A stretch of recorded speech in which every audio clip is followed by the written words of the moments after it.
Hello guys, welcome to back our YouTube channel knowledge with concept 1619। आपका स्वागत है दोस्तों। आज आपके लिए लेके आए हैं एक धमाकेदार टॉपिक, आपके फिजिक्स का पार्ट 2 कूलम्स लॉ। दोस्तों आज आपको ये टॉपिक जो है ये इधर ही समझ आने वाला है, आपको मैं यहाँ पे ही समझाने वाला हूँ। पहले दोस्तों समझ लो इसकी स्टेटमेंट क्या है। दोस्तों क्या स्टेटमेंट है? According to this law the force of attraction और repulsion between the two charges at rest is directly proportional to the product of the two charges and inversely proportional to the square of distance between them. तो सोच रहे होंगे कि आप Sambyal sir आज पढ़ रहे हो, हमें समझ नहीं आ रहा। तो दोस्तों इसी स्टेटमेंट से तो मैं आगे वाला क्वेश्चन सॉल्व करने वाला हूं। जैसे आपको स्टेटमेंट मैं फिर से पढ़ लेता हूं, अगर किसी को दिखाई नहीं दे रही होगी। क्या कह रहा है कि अकॉर्डिंग टू दिस लॉ, ये लॉ क्या कहता है, जो फोर्स ऑफ अट्रैक्शन दो अनलाइक चार्जेस के बीच में जो अट्रैक्शन होती है और रिपल्शन दो लाइक चार्जेस के बीच में जो एक दूसरे से भागते हैं, उनके बीच में जो फोर्स होती है रेस्ट, जो चार्जेस आपके रेस्ट में होते हैं वो डायरेक्टली प्रोपोर्शनल होते हैं to the product of the two charge. दो चार्जेस का प्रोडक्ट होता है आपका प्रोडक्ट, जैसे Q1 Q2, इन दो का जो प्रोडक्ट होता है दोस्तों उसके डायरेक्टली प्रोपोर्शनल होते हैं। दोस्तों इनवर्सली प्रोपोर्शनल क्या होता है दोस्तों? जो इनके बीच का डिस्टेंस होता है R। तो दोस्तों आइए इस स्टेटमेंट के साथ साथ हम निकालते हैं आगे वाला क्वेश्चन। तो सोच रहे होंगे संभ्याल सर ये क्या लिखा है, एक्सप्लेनेशन स्केलर फॉर्म। तो दोस्तों यही तो है इसकी पार्ट। आपको क्वेश्चन पूछा जा सकता है what is Coulomb's law in scalar form, what is Coulomb's law in vector form. इस तरह से तो ये क्वेश्चन आता है आपके जेईई के बोर्ड में। तो दोस्तों ये क्वेश्चन आपके लिए बहुत ज्यादा इंपॉर्टेंट होने वाला है। दोस्तों आइए शुरू करते हैं इस क्वेश्चन को। क्या कहता है ये? इस लॉ के मुताबिक जो फोर्स है आपकी दोस्तों वो डायरेक्टली प्रोपोर्शनल है आपके टू चार्जेस के Q1 and Q2, directly proportional है आपके दो चार्जेस जो रेस्ट पर हैं उनके डायरेक्टली प्रोपोर्शनल। तो प्रोडक्ट लिखा हूं मैंने is directly proportional to the product of the two charges. दोस्तों ये प्रोडक्ट में तो है Q1 इंटू Q2, और इनवर्सली प्रोपोर्शनल क्या है दोस्तों, मैं इसको अलग अलग करके लिखता हूं तब आपको जाके अच्छे से समझ आएगा। दोस्तों क्या कहा कि आपकी फोर्स जो डायरेक्टली प्रोपोर्शनल है Q1 और Q2 के, और आपकी जो फोर्स है वो इनवर्सली प्रोपोर्शनल है उसके डिस्टेंस के बीच में। स्क्वायर मैंने कहां से डाला? Square of distance between. तो दोस्तों मैं इसको नाम दे देता हूं फर्स्ट, दोस्तों इसको नाम दे देता हूं सेकंड। तो दोस्तों ये कूलम्स लॉ एक्सप्लेन कर रहा हूं बट इन स्केलर फॉर्म में कर रहा हूं, ठीक है दोस्तों। देखो दोस्तों मैंने क्या किया, F इज कंबाइन करता हूं मैं दोस्तों, कंबाइन फर्स्ट एंड सेकंड, दोनों को दोस्तों मैंने किया कंबाइन। अब देखिए आंसर कैसे निकलता आपका।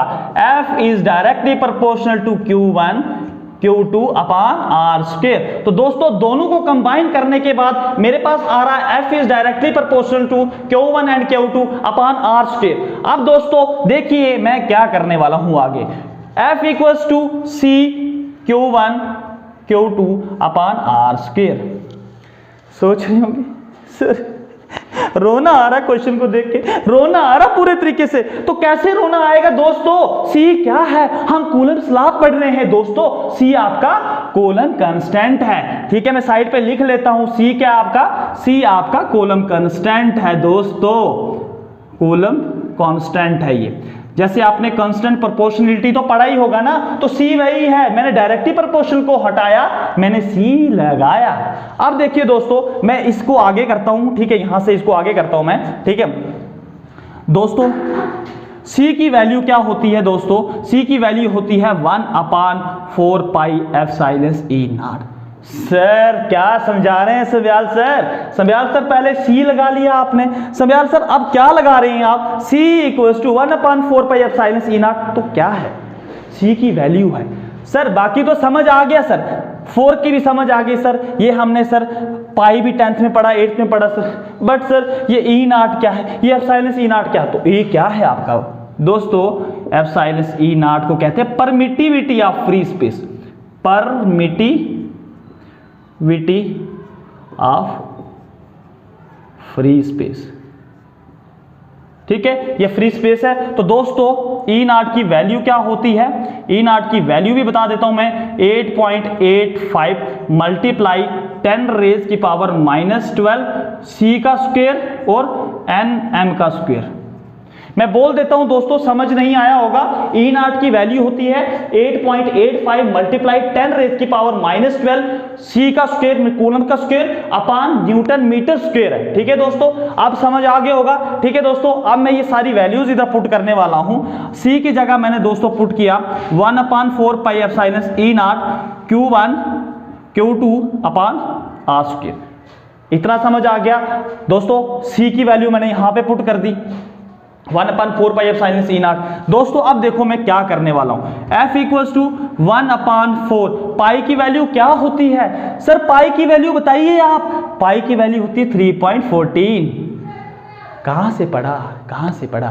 तो आपने छोटी क्लासेस में तो पढ़ा ही होगा 3.14।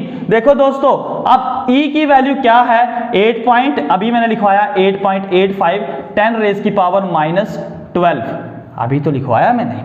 तो और Q1 Q2 अपनी जगह है, उनको कोई हटाने वाला नहीं है, मैंने खाली इनकी वैल्यूज पुट की।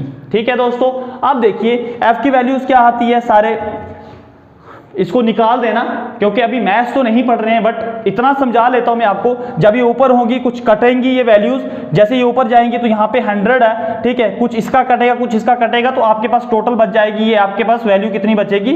9 मल्टीप्लाई 10 रेज की पावर 9 मल्टीप्लाई Q1, मल्टीप्लाई में रहने ही दो आप, सीधा Q1 वो वैसे ही मल्टीप्लाई में आ जाता अपान r स्क्वायर। तो दोस्तों ये है आपकी वैल्यू जिसको हम निकालना चाहते थे। दोस्तों मैं एक चीज और बताना चाहूंगा आपको, अभी मैं एक बार क्विक रिवीजन करवा लेता हूं। सोच रहे होंगे समयाल सर इतना इजी क्वेश्चन कैसे हो गया, ये कैसे निकाल दिया सर, ये तो समझ ही नहीं आ रहा हमें।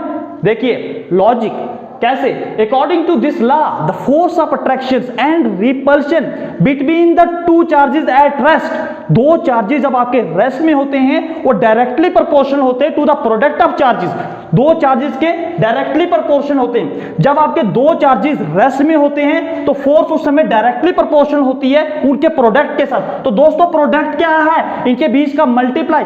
दोस्तों inversely proportional to the square of distance, inversely proportional to 1/r, inversely आ गया तो स्क्वायर लगा ना, स्क्वायर डिस्टेंस बिटवीन देम। कुछ नहीं किया दोस्तों, मैंने क्या किया, f is directly proportional, combine कर दिया दोनों को, Q1 Q2 अपन r स्क्वायर। तो दोस्तों f इक्वल्स टू c की वैल्यू मैंने आपको बताया 1/4 पाई एप्सिलॉन c नॉट। सब यार सर इतना तेज क्यों बोल रहे हैं, आहिस्ता बोलते हैं, थोड़ा सा आहिस्ता हो जाते हैं, गुस्सा का है। अब देखिए थोड़ा सा आहिस्ता, हमने c की वैल्यू पुट की 1/4 पाई एप्सिलॉन e नॉट, तो मैंने वही तो किया, मैंने कुछ गलत तो नहीं किया। यहाँ पे पुट की मैंने Q1 Q2 अपन r स्क्वायर, यही तो है। फिर क्या किया मैंने, 4 पाई की जगह 3.14 की वैल्यू पुट की मैंने, हाँ जी। उसके बाद मैंने ई नॉट की वैल्यू पुट की। ई नॉट की वैल्यू क्या, आप बताइए, आप जरा इधर मत देखो यार दिमाग में भाई।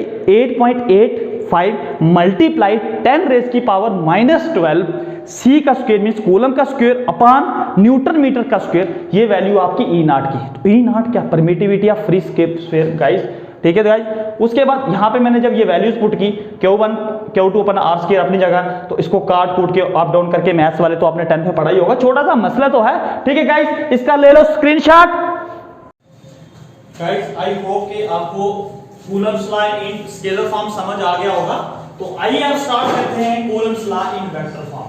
तो गाइस बहुत इजी है, थोड़ा सा दिमाग इस तरफ लगाइए, समझ आ जाएगा, आपको प्रिपेयर करने की जरूरत नहीं पड़ेगी। देखिए गाइस क्या होता है आपका Coulomb's law in vector form में क्या होता है, if F21 be the force on charge Q2, अगर मैं F21 फोर्स चार्ज किसके ऊपर लगा रहा हूं, आपके Q2 चार्ज Q2 के ऊपर, किसकी वजह से लग रही है, आपकी चार्ज Q1 की वजह से, समझ लो। If F21 be the force on charge Q2 due to charge Q1 की वजह से लग रही है, तो उस समय आपको बताना कि कूलम्स लॉ कैसे अप्लाई किया जाएगा। सिंपली है, इफ द फोर्स F21 कहां पे आपके force on charge Q2 due to charge Q1, then the Coulomb's law can be written as, तो कूलम्स लॉ को कैसे रिटन करेंगे, F21 फोर्स आपकी equal to 1/4 pi epsilon E naught Q1 Q2 पर r square, यहां पे unit vector आ जाएगा। Unit vector समझाता हूं होता क्या है, r12। देखिए गाइस कैसे याद रखना, यहां पे 2 1 है गाइस, यहां पे आपका उल्ट हो जाएगा 1 2 आ जाएगा। तो ये फर्स्ट आ गई। तो गाइस कुछ नहीं है, दूसरे वाला मैं बता देता हूं, where r Q1 R12 is the unit vector आपका फ्रॉम Q1 से आपके Q1 से Q2 के बीच में, Q1 से लेके Q2 के बीच में ये यूनिट वेक्टर आपका R2 होता है। ठीक है गाइस, तो गाइस देखिए अभी हमने पढ़ा था इफ F21, यहां पे क्या आ जाएगा, इफ फोर्स F12 की the force on charge, same to same वही आपने लिखना, खाली यहां पे Q2 था, यहां पे Q1 आ जाएगा ड्यू टू चार्ज, किसकी वजह से। अब देखो ये वाली डायग्राम आ जाएगी, ऊपर वाली क्या लग रहा है, अगर आपकी फोर्स F12 लग रही है किसके ऊपर, चार्ज Q1 के ऊपर, ड्यू टू आपकी फोर्स इस तरफ से, आपकी F12 फोर्स लग रही है चार्ज Q1 के ऊपर, किसकी वजह से, ड्यू टू चार्ज Q2 की वजह से लग रही है। तो उस समय कूलम्ब्स लॉ को कैसे रिटर्न किया जाएगा, तो guys F12 = 1/4 pi epsilon E0 Q1 Q2 upon R square, और R वेक्टर आपका R12 आ जाएगा। तो आपका यहां पे क्या लिख लेंगे भैया, आपका R21 वेक्टर क्या है, is the where R12 is the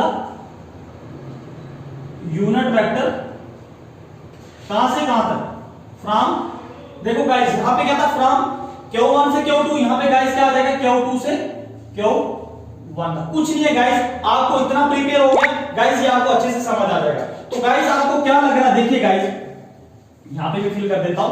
तो गाइस क्या लग रहा है आपको, देखो आपकी F21 फोर्स है ना वो इस डायरेक्शन में जा रही है गाइस, तो आपकी F21 फोर्स कौन सी है, F12 कौन सी फोर्स है, वो इस डायरेक्शन में। तो गाइस आपको लग रहा है दोनों फोर्स को किसी के अपोजिट चल रही हैं, तो मैं ऐसे लिख सकता हूं, हेंस द फोर्स,